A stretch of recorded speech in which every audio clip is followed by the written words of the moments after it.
ఈ పిల్లోడు సాగర్, పులి సాగర్ అని పిల్లోడిని బట్టలు ఊడదీసి స్టేషన్లో అందరూ ఉంటుండగా సెల్లో వేసి ఇంకా అసలు పచ్చి బూతులు తిట్టిన కార్యక్రమం. నిజంగా ఈ అబ్బాయి చెప్తా ఉన్నాడు, సార్ నేను ఏం తప్పు చేశాను, వర్షం పడినప్పుడు కూటమి ప్రభుత్వం వచ్చిన తర్వాత మీరు ఏం చేశారు, నెల రోజుల్లో మీరు చేసిన ప్రక్షాళన ఇదా అని పోస్టులు పెట్టాడు. ఈ బ్రదరన్ చర్చ్ దగ్గర ఇలా మునిగిపోయింది మీ కూటమి ప్రభుత్వం వచ్చిన తర్వాత, నాడు నేడు గతంలో మేమున్నప్పుడు ఏ రకంగా ఉన్నాయి ఇవన్నీ కూడా పెట్టాడు. పెట్టిన దానికి ఈ అబ్బాయిని ఎంత దారుణంగా అసలు 41 నోటీస్ ఇవ్వడానికని పిలిపించుకొని ఉదయం తీసుకుని రాత్రి దాకా స్టేషన్ సెల్లో బట్టలు ఊడదీసిన ఫోటోలు కూడా కనబడుతున్నాయి. అవి కూడా మీకు చూపిస్తాను. అసలు ఫస్ట్ ఈ అబ్బాయి ఏం పోస్ట్ పెట్టాడో ఒకసారి వీడియో పెట్టండి. ఆ పోస్ట్ ఏం పోస్ట్ పెట్టాడు, దాని తర్వాత ఈ అబ్బాయిని ఏ రకంగా ఇచ్చేశారు ఈ పోస్ట్ పెట్టాడు. గతంలోని ఈ పార్టీ వర్షం పడితే ఊరంతా నీట మునిగి, కానీ రోజున నీరు అనేది నిలబడుతున్న ఒక హాఫ్ అన్ అవర్ లో నీరు బయటకు పరిస్థితి.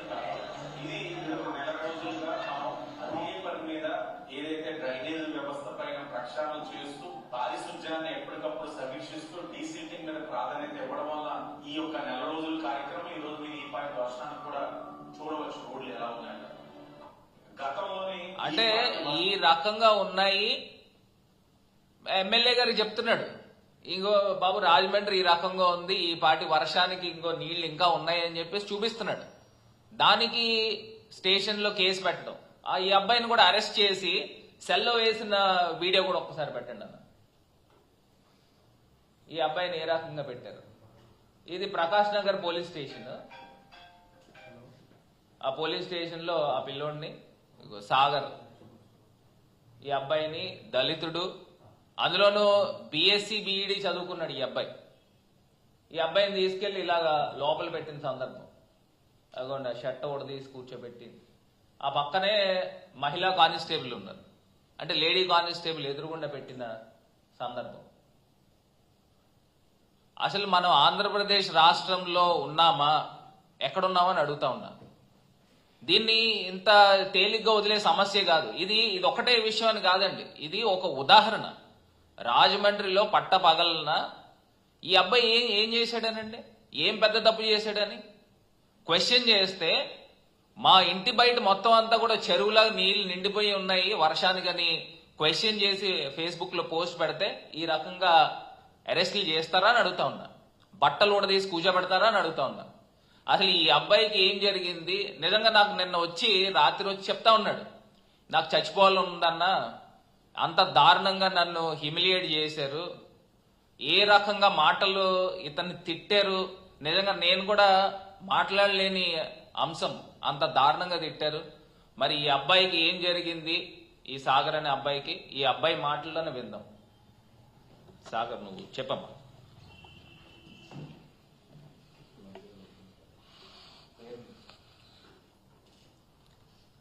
అందరికీ నమస్కారం అండి. నా పేరు పులి సాగర్, నేను రాజమండ్రి వాస్తవ్యుడిని. ఈరోజు నేను ఇక్కడికి రావడానికి గల కారణం ఏంటంటే, మీ ముందు నిలబడడానికి గల కారణం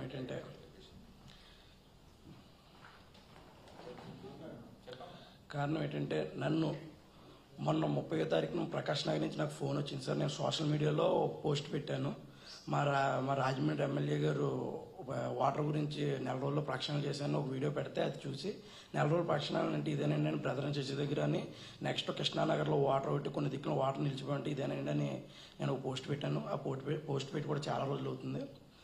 ఆ పోస్ట్ని తీసుకుని ప్రకాష్ నగర్ పోలీస్ స్టేషన్లో కంప్లైంట్ ఇవ్వడం జరిగింది. ఆ కంప్లైంట్తో నాకు కంప్లైంట్ ఇచ్చినట్టు కూడా నాకు తెలియదు. నాకు ఒక కానిస్టేబుల్ 30వ తారీఖున ఫోన్ చేసి ఒకసారి స్టేషన్ రావాలమ్మా సార్ మాట్లాడి వెళ్ళిపోతానని చెప్పేసి అన్నారు. అన్న తర్వాత నేను వేరే ఊర్లో ఉన్నాను సరే వస్తానని చెప్పేసి సోమవారం నాడు వెళ్ళాను. సోమవారం ఉదయం 11 గంటలకు వెళ్ళాను. నేను కరెక్ట్గా 11:30 కల్లా నేను అక్కడ కూర్చొని ఉండగా లోపల పిలిచాను. నన్ను పిలిచి నా పేరు ఇవన్నీ రాసుకుని నీ మీద పలానా పోస్ట్ పెట్టినందుకు కేసులు కడుతున్నామని చెప్పి పలానా రాశారు, ఏంటి నువ్వేం చదువుకున్నావు ఏంటని అడిగారు. నేను ఇలా బీఎస్సీ బీఈడీ చదువుకున్నాను అన్నాను. నా పేరు అడిగారు, నా తండ్రి పేరు అడిగారు, నా డోర్ నెంబర్ అడిగారు. తర్వాత నా క్యాస్ట్ ఏంటి అని అడిగారు. ఇలా పలానా ఎస్సీ అండి. ఎస్సీలో ఏంటంటే మాలవాళ్ళ వర్గానికి చెందినవాడిని అని చెప్పానండి.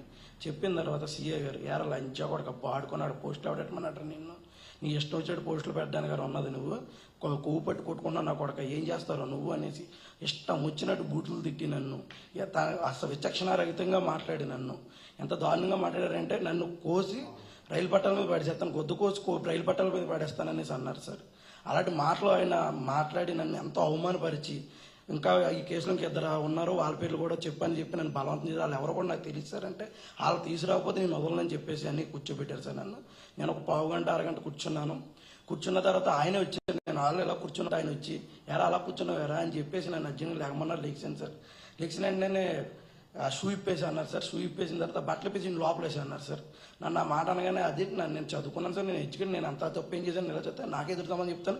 పే కట్టుకుని నన్ను జైలు కేసు లోపల లాకప్ దగ్గరికి తోసి బట్టలు ఇప్పండి అనేసి అన్నారు సార్. అనేటప్పుడు కానిస్టేబుల్ వచ్చి నా షర్ట్ ఇప్పారు సార్. నా ప్యాంట్ ఇప్పుతుంటే నాకు డ్రాయర్ లేదు అనేసి అంటే ప్యాంట్ వదిలేశారు సార్.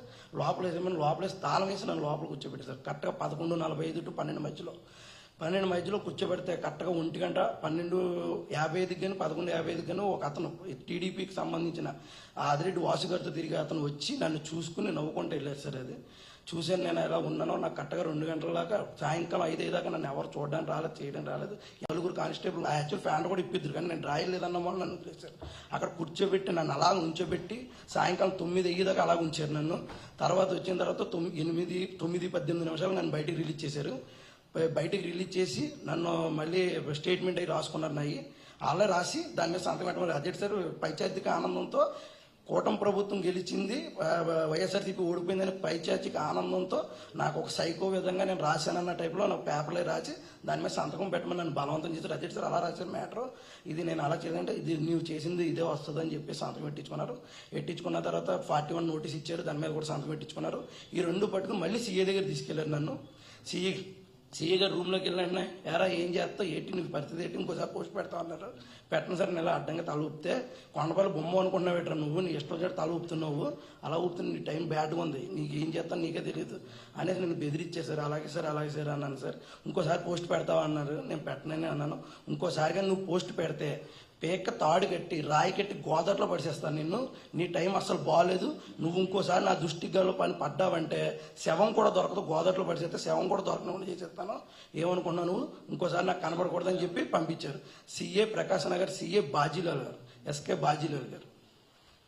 ఆయన ఇష్టం అన్పార్లమెంటరీ లాంగ్వేజ్. నేను ఒక ఎడ్యుకేటెడ్ పర్సన్ అని కూడా తెలిసి కూడా అన్పార్లమెంటరీ లాంగ్వేజ్ ఆయన ఇష్టం వచ్చినట్టు మరి పోలీస్ సెక్షన్లో వాళ్ళు చెప్పారు, మరి నాకేం తెలియదు. ఒక దళితుడిని ఆ 41 నోటీస్కి అంత అరెస్ట్ చేసి అంత జైల్లో పెట్టేసి చేయాలని పని లేదు. నా ముందు ఇంకో చైల్డ్ స్నాచింగ్ కేసు ఒక కానిస్టేబుల్ చెడితే అతను కూర్చోబెట్టి మాట్లాడారు. నాకు అంత చేయాల్సి పని, నేను ఎస్సీ క్యాండిడేట్ అని తెలిసి కావాలని చేశారు ఈ విషయమే. నేను ఆ విషయం అయితే నా ముందు చాలా మంది వచ్చారు, ఆ స్టేషన్కి ఎంతో మంది వచ్చారు. వాళ్ళందరూ అదేదో నేను దొంగతనం చేసిన వాళ్ళగా, నేను మర్డర్ చేసిన మానవంగా చేసిన చూసినట్టు చూస్తున్నారు. అంత బట్టలు ఇప్పించి నుంచో పెట్టాలన్న పరిస్థితి ఏంటి, దేనికి, నేను చేసిన తప్పు ఏంటి? నాకు అధికారం ఇచ్చింది ఆర్టికల్ 19 అధికారం ఇచ్చింది, అధికారంతో నేను మాట్లాడే హక్కు ఉంది, నాకు స్వేచ్ఛ హక్కు ఉంది, స్వతంత్ర హక్కు ఉంది. ఆర్టికల్స్ మాకు చెప్పారు చదువుకునేటప్పుడు, మానవ హక్కులు హ్యూమన్ రైట్స్ అని చెప్పారు. దేనికి అవన్నీ దేనికి పనికిరావు. అవన్నీ పనికొచ్చి అయితే మమ్మల్ని ఒక సీఐ ఉండి ఒక బాధ్యత గల సర్కిల్ ఇన్స్పెక్టర్ స్థానంలో ఉండి ఇప్పుడు నేను ఇచ్చిన పోస్ట్కి మీరు నాకు పెట్టారు. నేను పెట్టిన పోస్ట్ అది తప్పు, మీరు ఎలా తీసుకుంటారో అది మీ ఇష్టం. అది నేను ఎట్టింది మంచిగా పెట్టాను, అది మీకు తప్పు అనిపించదు, మీ బ్రావ ప్రకటన నేను అది ఒప్పుకుంటాను. ఆ పోస్ట్ మీకు బాధ అనిపించినప్పుడు మీరు నన్ను తిట్టినందుకు మరి నాకు బాధ అనిపించరా? నేను చేసిందని మీరు నాకు శిక్ష వేస్తున్నారు, మరి మీదేంటి ఇది శిక్ష కాదా? మీరు చేసేది ఏంటి? ఒక సుపీరియర్ ఆఫీసర్ అయి ఉండి ఒక పర్సన్ తిట్టి నాకు ఈ విషయంలో నాకు న్యాయం చేయాలి. ఒకటన్నా ఈ అబ్బాయి యొక్క మనోవేదన ఏ రకంగా ఉందో మనకు కనబడతా ఉంది. ఇది ఖచ్చితంగా ఇది ఇక్కడతో వదిలే సమస్య లేదు. హ్యూమన్ కమిషన్ తీసుకుని వెళ్తాం, నేషనల్ హ్యూమన్ కమిషన్ కి. అదేవిధంగా నేషనల్ ఎస్సీ కమిషన్ కూడా వారి దృష్టికి కూడా తీసుకుని వెళ్ళడం జరుగుతుంది. అసలు ఆంధ్రప్రదేశ్ రాష్ట్రంలో ఏం జరుగుతా ఉంది? దళితుల పైన ఈ రకమైన అమానుషంగా చేస్తారా? చదువుకున్నానని మరీ చెప్తున్నా కూడా, బీఎస్సీ బీఈడీ చదువుకున్నానని చెప్తున్నా కూడా ఈ రకంగా తల్లిదండ్రుల పైన దుర్భాషలు ఆడి బూతులు మాట్లాడే సందర్భం ఉంటుందా అని అడుగుతా ఉన్నా. ఒకటి, దీనిపైన ఖచ్చితంగా కూటమి ప్రభుత్వం అక్కడ జరుగుతున్న ఇష్యూస్ పైన యాక్షన్ తీసుకోవాలి. అదేవిధంగా రాష్ట్రంలో జరుగుతున్న ఈ యొక్క అమానుషమైన దాడుల్ని సోషల్ మీడియా వ్యక్తుల్ని ఈ రకంగా ప్రశ్నించిన దానికి ఇంత చిత్రహింస పెడతా ఉన్నారు. మీకు ఒకటే నేను ఉదాహరణ చెప్తున్నానండి. ఒకే వ్యక్తి పైన 7-8 పోలీస్ స్టేషన్లు కేసులు పెట్టడం ఎక్కడైనా చూసామా? పీటీ వారెంట్లు అంటూ తీసుకుని వెళ్ళిపోతా ఉన్నారు. ఒకే రోజున 500-600 కిలోమీటర్లు ఊర్లు తిప్పుతా ఉన్నారు. అంటే ఒక ఫిజికల్ గా మెంటల్ గా హెరాస్ చేసే కార్యక్రమం జరుగుతూ ఉన్నాయి. హెల్త్ బాగోపోయినా కూడా ఈ రకమైన కార్యక్రమాలు చేస్తా ఉన్నారు. దీన్ని తక్షణమే విరమించుకోవాల్సిందిగా ఈ యొక్క కూటమి ప్రభుత్వాన్ని హెచ్చరిస్తా ఉన్నాం.